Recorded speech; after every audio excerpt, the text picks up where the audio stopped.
ಓಂ ದ್ರೌಪದ್ಯೇ ನಮಃ ಶಕ್ತಿರೂಪಿಣ್ಯೇ ನಮಃ ಪಾಂಚಾಲಿ ದೇವಿ ಪಾಲಯ ಮಾಂ ಸರ್ವದುಃಖ ವಿನಾಶಿನೇ ನಮಃ. ನಮ್ಮ ಭಾರತೀಯ ಸಂಸ್ಕೃತಿಯ ವೈಭವವನ್ನು ತೋರಿಸುವ ವಿಶಿಷ್ಟ ಹಬ್ಬಗಳಲ್ಲಿ ಒಂದು ಬೆಂಗಳೂರು ಕರಗ. ದೇವಿ ದ್ರೌಪದಿಯ ಆರಾಧನೆಗಾಗಿ ಆಚರಿಸಲ್ಪಡುವ ಈ ಮಹೋತ್ಸವವು ಶತಮಾನಗಳ ಇತಿಹಾಸವನ್ನೇ ಹೊತ್ತಿದೆ. ಧರ್ಮ, ಭಕ್ತಿ ಮತ್ತು ಪರಂಪರೆಯ ಅದ್ಭುತ ಸಂಗಮವಾಗಿರುವ ಈ ಹಬ್ಬವು ರಾತ್ರಿ ಹೊತ್ತು ನಡೆಯುವ ವಿಶೇಷ ಮೆರವಣಿಗೆಯಿಂದ ಪ್ರಸಿದ್ಧವಾಗಿದೆ. ಇಂದು ನಾವು ಬೆಂಗಳೂರು ಕರಗದ ಮಹತ್ವ, ಇತಿಹಾಸ ಮತ್ತು ಅದರ ಹಿಂದಿರುವ ಆಧ್ಯಾತ್ಮಿಕ ರಹಸ್ಯವನ್ನು ತಿಳಿದುಕೊಳ್ಳೋಣ. ಬೆಂಗಳೂರು ಕರಗಕ್ಕೆ ತನ್ನದೇ ಆದ ವೈಶಿಷ್ಟ್ಯವಿದ್ದು, ಆದಿಶಕ್ತಿಯನ್ನು ಗುರುತಿಸಿ ಆರಾಧಿಸುವ ಹಲವಾರು ಸಂಪ್ರದಾಯಗಳಲ್ಲಿ ಕರಗ ಮಹೋತ್ಸವವು ಒಂದಾಗಿದೆ. ಕರಗ ಎಂಬ ಪದಕ್ಕೆ ಕುಂಭ ಎಂಬ ಅರ್ಥವೂ ಇದೆ. ಕರಗದ ಒಂದೊಂದು ಅಕ್ಷರವೂ ಒಂದೊಂದು ಸಂಕೇತವನ್ನು ಹೊಂದಿದೆ ಎನ್ನುವ ಪ್ರತೀತಿಯೂ ಇದೆ. ಕ ಎಂದರೆ ಕೈಯಿಂದ ಮುಟ್ಟದೆ ರುಂಡದ ಮೇಲೆ ಧರಿಸಿ ಗತಿಸುವುದು ಅಂದರೆ ತಿರುಗುವುದು ಎಂಬ ಅರ್ಥ ವಿವರಣೆ ಬಳಕೆಯಲ್ಲಿದೆ. ಕರಗ ಪೂಜೆ ಮತ್ತು ಉತ್ಸವಗಳು ತಮಿಳುನಾಡಿನಲ್ಲಿ ಬಹು ಹಿಂದಿನಿಂದಲೂ ವೈಭವದಿಂದ ಆಚರಿಸಲ್ಪಟ್ಟು ಕ್ರಮೇಣ ಕರ್ನಾಟಕದ ಬೆಂಗಳೂರು, ಕೋಲಾರ ಮತ್ತು ತುಮಕೂರು ಜಿಲ್ಲೆಯ ಕೆಲವು ಭಾಗಗಳಲ್ಲಿ ಈ ಆಚರಣೆಯು ರೂಢಿಯಲ್ಲಿರುವುದನ್ನು ಕಾಣಬಹುದಾಗಿದೆ.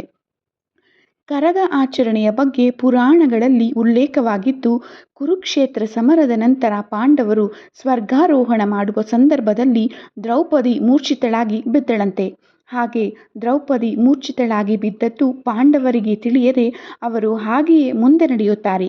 ಸ್ವಲ್ಪ ಸಮಯದ ನಂತರ ಆಕೆಗೆ ಎಚ್ಚರ ಬಂದು ನೋಡಿದಾಗ ತಿಮಿರಾಸುರ ಎಂಬ ರಾಕ್ಷಸ ಅವಳಿಂದ ಸ್ವಲ್ಪ ದೂರದಲ್ಲಿ ನಿಂತಿರುತ್ತಾನೆ.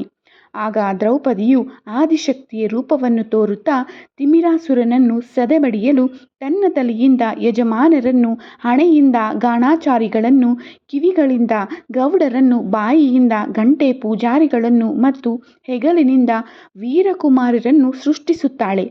ಹೀಗೆ ದ್ರೌಪದಿಯು ತಪೋಬಲದಿಂದ ಹುಟ್ಟಿದವರೆಲ್ಲರೂ ಸೇರಿ ಆ ರಾಕ್ಷಸನ ವಿರುದ್ಧ ವೀರಾವೇಶದಿಂದ ಹೋರಾಡಿ ಅವನನ್ನು ಸಂಹರಿಸುತ್ತಾರೆ. ಹೀಗೆ ಮಕ್ಕಳನ್ನು ಹುಟ್ಟಿಸಿದ ದ್ರೌಪದಿ ಆದಿಶಕ್ತಿಯಾಗಿ ಮತ್ತೆ ಭೂಮಿಗೆ ಮರಳಿ ಬಾರದೆ ಕೈಲಾಸಕ್ಕೆ ಹೋಗುವುದು ಆ ಮಕ್ಕಳಿಗೆ ಬೇಸರವನ್ನು ಉಂಟು ಮಾಡುತ್ತದೆ.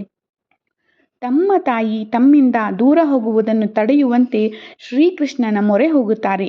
ಆಗ ಶ್ರೀಕೃಷ್ಣನು ಆ ವೀರಕುಮಾರರಿಗೆ ತಮ್ಮ ತಾಯಿಯನ್ನು ಹೋಗದಂತೆ ತಡೆಯಲು ತಮ್ಮ ಕೈಯಲ್ಲಿರುವ ಕತ್ತಿಯಿಂದ ತಮ್ಮ ಎದೆಗೆ ತಿವಿದುಕೊಳ್ಳುತ್ತಾ, ನಮಗೆ ನೀನಿಲ್ಲದೆ ಇನ್ಯಾರು ದಿಕ್ಕು, ಹೋಗದಿರು ಎಂದು ಅಲವತ್ತು ಮಾಡಿಕೊಳ್ಳಲು ತಿಳಿಸುತ್ತಾನೆ. ವೀರಕುಮಾರರು ಶ್ರೀಕೃಷ್ಣನ ಅಣತಿಯನ್ನು ಚಾಚೂ ತಪ್ಪದೆ ಪಾಲಿಸಿದ್ದನ್ನು ನೋಡಿದ ದ್ರೌಪದಿಗೆ ಮರುಕವಾಗಿ ಪ್ರತಿ ವರುಷವೂ ತಾನು ಭೂಮಿಗೆ ಬಂದು ತನ್ನ ಮಕ್ಕಳೊಂದಿಗೆ ಇರುವುದಾಗಿ ಭಾಷೆ ನೀಡುತ್ತಾಳೆ. ಹಾಗೆ ದ್ರೌಪದಿಯು ತನ್ನ ಮಕ್ಕಳಿಗೆ ಆಣೆ ಮಾಡಿದ ದಿನವೇ ಕರಗ ಹಬ್ಬದ ದಿನವಾಗಿದ್ದು, ಆ ಸಂದರ್ಭದ ನೆನಪಿಗಾಗಿಯೇ ಕರಗ ಮಹೋತ್ಸವ ನಡೆಯುತ್ತದೆ ಎಂಬ ಪ್ರತೀತಿ ಇದೆ. ಇದಲ್ಲದೆ ಮತ್ತೊಂದು ಐತಿಹ್ಯವಿದ್ದು, ದ್ವಾಪರ ಯುಗದಲ್ಲಿ ತನ್ನ ಸ್ವಯಂವರದ ಸಮಯದಲ್ಲಿ ಸರ್ವಾಲಂಕಾರ ಭೂಷಿತೆಯಾದ ದ್ರೌಪದಿಯು ಮಂಗಳ ಕಲಶವನ್ನು ಹಿಡಿದು ಸ್ವಯಂವರ ಮಂಟಪವನ್ನು ಪ್ರವೇಶಿಸುತ್ತಾಳೆ. ಆ ಸ್ವಯಂವರದಲ್ಲಿ ಕೆಳಗೆ ಪಾತ್ರೆಯಲ್ಲಿದ್ದ ಎಣ್ಣೆಯಲ್ಲಿ ಮೀನ ಪ್ರತಿಬಿಂಬವನ್ನು ನೋಡಿಕೊಂಡು ತನ್ನ ಬಾಣದಿಂದ ಮತ್ಸ್ಯವನ್ನು ಅರ್ಜುನನು ಭೇದಿಸಿದಾಗ ಕುಂತಿದೇವಿಯ ಅಭಿಲಾಷೆಯಂತೆ ದ್ರೌಪದಿಯು ಉಳಿದ 4 ಪಾಂಡವ ಸಹೋದರರೊಂದಿಗೆ ಶಾಸ್ತ್ರೋಕ್ತವಾಗಿ ವಿವಾಹವಾಗಿ ಪಾಂಚಾಲಿ ಎಂಬ ಬಿರುದನ್ನು ಪಡೆಯುತ್ತಾಳೆ. ಹೀಗೆ ತನಗೆ ವಿವಾಹವಾದ ಸಂತೋಷದಲ್ಲಿ ಆಕೆ ತನ್ನ ಕೈಯಲ್ಲಿದ್ದ ಕಲಶವನ್ನು ಶಿರದಲ್ಲಿ ಧರಿಸಿದಳಂತೆ. ಹಾಗೆ ಧರಿಸಿದ ಕಳಸವೇ ಕರಗವಾಯಿತು ಎಂಬ ನಂಬಿಕೆಯು ಸ್ಥಳೀಯ ಭಕ್ತಾದಿಗಳಲ್ಲಿ ಇದೆ. ಪ್ರತಿ ವರ್ಷ ಚೈತ್ರ ಮಾಸದ ಹುಣ್ಣಿಮೆಯಂದು ಬೆಂಗಳೂರಿನ ಕೃಷ್ಣರಾಜ ಮಾರುಕಟ್ಟೆಯ ಬಳಿಯ ಧರ್ಮರಾಯ ದೇವಸ್ಥಾನದಲ್ಲಿ ಬಹಳ ಅದ್ದೂರಿಯಿಂದ ಆಚರಿಸಲ್ಪಡುತ್ತದೆ. ಕರಗ ಉತ್ಸವದ ಕೇಂದ್ರ ಬಿಂದುಗಳೇ ತಿಗಳ ಸಮುದಾಯವಾಗಿದ್ದು, ಇವರನ್ನು ವನ್ನಿಕುಲ ಕ್ಷತ್ರಿಯರು ಎಂದು ಕರೆಯುತ್ತಾರೆ. ಕ್ಷತ್ರಿಯ ಎಂಬ ಹೆಸರಿಗೆ ಅನ್ವರ್ಥದಂತೆಯೇ ಈ ಜನರು ಬಲಾಢ್ಯರಾಗಿದ್ದ ಕಾರಣ ಹಿಂದಿನ ರಾಜರ ಆಳ್ವಿಕೆಯಲ್ಲಿ ಸೇನೆಯಲ್ಲಿ ಕೆಲಸ ಮಾಡುತ್ತಾ ಯುದ್ಧಗಳಲ್ಲಿ ತಮ್ಮ ರಾಜ್ಯಗಳ ಪರವಾಗಿ ಹೋರಾಟವನ್ನು ನಡೆಸುತ್ತಿದ್ದರಲ್ಲದೆ, ಯುದ್ಧವಿಲ್ಲದ ಬಿಡುವಿನ ಸಮಯದಲ್ಲಿ ಕೃಷಿ, ಹೈನುಗಾರಿಕೆ ಮತ್ತು ತೋಟಗಾರಿಕೆಯನ್ನು ಮಾಡುತ್ತಿದ್ದವರು. ಕ್ರಮೇಣ ಯುದ್ಧಗಳೆಲ್ಲವೂ ಕಡಿಮೆಯಾದ ನಂತರ ಕೃಷಿಯೇ ಅವರ ಕುಲ ಕಸುಬಾಗುತ್ತದೆ. ಮೇಲೆ ತಿಳಿಸಿದ ದ್ರೌಪದಿಯ ದೃಷ್ಟಾಂತದಲ್ಲಿ ದ್ರೌಪದಿಯಿಂದ ಸೃಷ್ಟಿಯಾದ ವೀರಕುಮಾರರೇ ಮುಂದೆ ತಿಗಳ ಸಮುದಾಯವಾಗಿ ಬೆಳೆದರು ಎನ್ನುವ ಪ್ರತೀತಿ ಇದೆ. ತಿಗಳರು ಎಂದರೆ ತಿ ಕುಲದವರು. ತಿ ಎಂದರೆ ಸಂಸ್ಕೃತದಲ್ಲಿ ಬೆಂಕಿ ಎಂದು ಅರ್ಥ.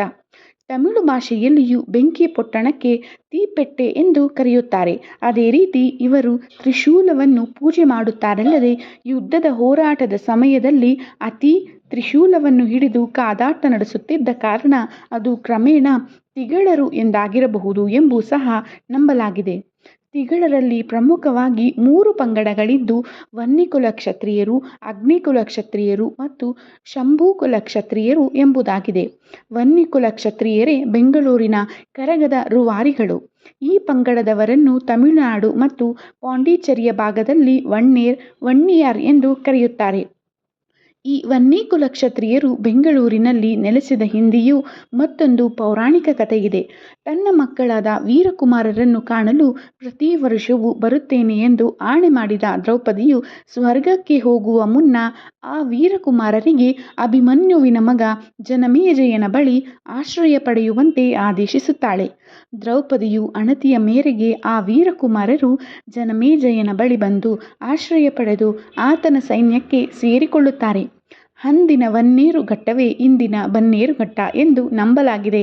ಅದರ ಕುರುಹು ಆಗಿ ಇಂದೂ ಸಹ ಆ ಬನ್ನೇರುಘಟ್ಟದಲ್ಲಿ 7 ಸುತ್ತಿನ ಕೋಟೆ ಮಾದರಿಯಲ್ಲಿ ಪ್ರಾಕಾರವನ್ನು ಕಾಣಬಹುದು. ಆ ಕೋಟೆಯ ಬಳಿ ಇದ್ದ ಸರೋವರದಲ್ಲಿ ಸ್ನಾನ ಮಾಡಿದರೆ ನಾನಾ ಕಾಯಿಲೆಗಳು ವಾಸಿಯಾಗುತ್ತವೆ ಎಂಬ ನಂಬಿಕೆ ಇದ್ದ ಕಾರಣ ವಿವಿಧ ಕಾಯಿಲೆಗಳಿಂದ ನರಳುತ್ತಿದ್ದ ಜನಮೇಜಯನು ಆ ಬನ್ನೇರುಘಟ್ಟದ ಸರೋವರದಲ್ಲಿ ಸ್ನಾನ ಮಾಡಿದ ನಂತರ ಆತನ ಕಾಯಿಲೆಗಳು ವಾಸಿಯಾಯಿತಂತೆ. ಆಗ ಆತನು ತನ್ನ ಜೊತೆಗಿದ್ದ ವೀರಕುಮಾರರಿಗೆ, ನೀವು ಇಲ್ಲಿಯೇ ಇದ್ದು ಇಲ್ಲಿನ ಭೂ ಸಂರಕ್ಷಣೆ, ಸ್ತ್ರೀ ಮತ್ತು ಗೋವುಗಳ ರಕ್ಷಣೆ ಮಾಡಿ ಎಂದು ಆದೇಶಿಸಿದರಂತೆ. ಹಾಗಾಗಿ ವೀರಕುಮಾರರು ಬನ್ನೇರುಘಟ್ಟದಲ್ಲಿ ನೆಲೆ ನಿಂತ ವೀರಕುಮಾರರು ವನ್ನಿಕುಲ ಕ್ಷತ್ರಿಯರು ಎಂಬ ಪಂಗಡವಾಗಿ ಬೆಳೆದು ಕಾಲಕ್ರಮೇಣ ಬೆಂಗಳೂರಿನ ವಿವಿಧ ಪ್ರದೇಶಗಳಿಗೆ ವಲಸೆ ಹೋಗುತ್ತಾರೆ. ಅದರಲ್ಲಿ ಹೆಚ್ಚಿನವರು ಸಂಪಂಗಿ ರಾಮನಗರದ ಕೆರೆಯ ಸುತ್ತಲೇ ನೆಲೆಸಿದ ಕಾರಣ ಆ ಪ್ರದೇಶ ತಿಗಳರಪೇಟೆ ಎಂದು ಹೆಸರಾಗಿದ್ದಲ್ಲದೆ ಅಲ್ಲೊಂದು ಭವ್ಯವಾದ ಧರ್ಮರಾಯಸ್ವಾಮಿ ದೇವಾಲಯವನ್ನು ಕಟ್ಟಿ ಪ್ರತಿ ವರ್ಷ ತಮ್ಮ ತಾಯಿ ದ್ರೌಪದಿಯ ಕರಗ ಮಹೋತ್ಸವವನ್ನು ಆಚರಿಸುವ ರೂಢಿಗೆ ಬಂದಿತು ಎಂಬುದು ಸ್ಥಳೀಯರ ನಂಬಿಕೆ. ಇನ್ನು ಕರಗ ಹೊರುವ ಪೂಜಾರಿ ಮತ್ತು ವೀರಕುಮಾರರು ಕರಗದ ಹಿಂದಿನ 11 ದಿನಗಳ ಕಾಲ ಕಠಿಣ ವ್ರತಾಚರಣೆಯಲ್ಲಿ ತೊಡಗಿಸಿಕೊಳ್ಳುತ್ತಾರೆ. ಈ ಸಮಯದಲ್ಲಿ ಧೂಮಪಾನ, ಮದ್ಯ, ಮಾಂಸಾಹಾರ ಸೇವನೆ ಮತ್ತು ಸ್ತ್ರೀಯರ ಸಂಪರ್ಕದಿಂದ ದೂರ ಇರುತ್ತಾರೆ.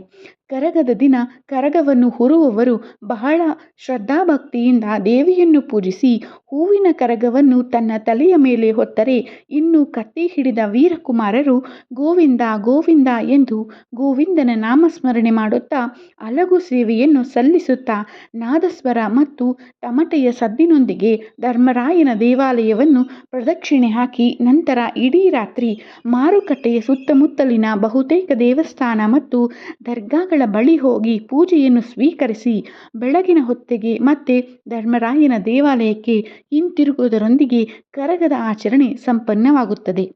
ಈ ಕರಗದ ಹಿಂದೆ ಸುತ್ತಮುತ್ತಲಿನ ಬಹುತೇಕ ದೇವಾಲಯಗಳ 100 ಉತ್ಸವ ಮೂರ್ತಿಗಳು ಕರಗದ ಹಿಂದೆ ಬರುತ್ತಿದ್ದಲ್ಲದೆ ಜನರ ಮನರಂಜನೆಗಾಗಿ ಆ ಉತ್ಸವದೊಂದಿಗೆ ಸಾಗುತ್ತಿದ್ದ ಕೀಲುಕುದುರೆ, ವೀರಗಾಸೆ ಕುಣಿತಗಾರರು, ಬೆದರುಗೊಂಬೆ, ತಾಳ ಮದ್ದಳೆ, ತಮಟೆಗಳ ಗತ್ತಿನೊಂದಿಗೆ ಸಾಗುವ ಮೆರವಣಿಗೆಯನ್ನು ನೋಡುವುದಕ್ಕಾಗಿಯೇ ಲಕ್ಷಾಂತರ ಜನರು ದೇಶ ವಿದೇಶಗಳಿಂದ ಕೃಷ್ಣರಾಜ ಮಾರುಕಟ್ಟೆಯ ಸುತ್ತಮುತ್ತಲಿನ ಪ್ರದೇಶಕ್ಕೆ ಆಗಮಿಸುತ್ತಿದ್ದರು.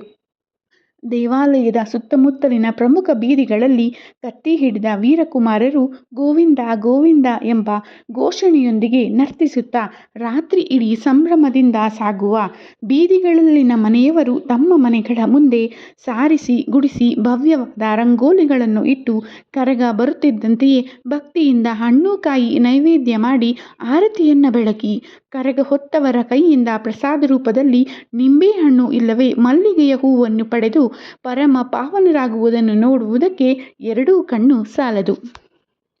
ದೇವಾಲಯಗಳು ಕೇವಲ ದೇವರ ಆಲಯವಲ್ಲದೆ ಅದು ನಮ್ಮ ಸನಾತನ ಧರ್ಮದ ಧಾರ್ಮಿಕ ಶ್ರದ್ಧಾ ಕೇಂದ್ರಗಳಾಗಿವೆ. ಅಂತಹ ಶ್ರದ್ಧಾ ಕೇಂದ್ರಗಳಲ್ಲಿ ಈ ರೀತಿಯ ಧಾರ್ಮಿಕ ಕಾರ್ಯಕ್ರಮಗಳು ಆಗಿಂದಾಗೆ ನಡೆಯುತ್ತಿದ್ದಾಗಲೇ ನಮ್ಮ ಇಂದಿನ ಜನಾಂಗಕ್ಕೆ ನಮ್ಮ ಧರ್ಮ, ಕರ್ಮ ಮತ್ತು ನಮ್ಮ ದೇವರುಗಳ ಬಗ್ಗೆ ಅರ್ಥೈಸಿಕೊಂಡು ನಮ್ಮ ಆಚಾರ ವಿಚಾರಗಳ ಬಗ್ಗೆ ಶ್ರದ್ಧಾಭಕ್ತಿ ಹೆಚ್ಚಾಗುತ್ತದೆ ಅಲ್ಲವೇ ಸ್ನೇಹಿತರೆ? ಬೆಂಗಳೂರು ಕರಗವು ಕೇವಲ ಒಂದು ಹಬ್ಬವಲ್ಲ, ಅದು ಭಕ್ತಿ, ಶಕ್ತಿ ಮತ್ತು ಸಂಪ್ರದಾಯದ ಪ್ರತೀಕವಾಗಿದೆ. ದ್ರೌಪದಿ ದೇವಿಯ ಆಶೀರ್ವಾದದಿಂದ ನಮ್ಮ ಜೀವನದಲ್ಲಿ ಶಾಂತಿ, ಸುಖ ಮತ್ತು ಸಮೃದ್ಧಿ ನೆಲೆಸಲಿ.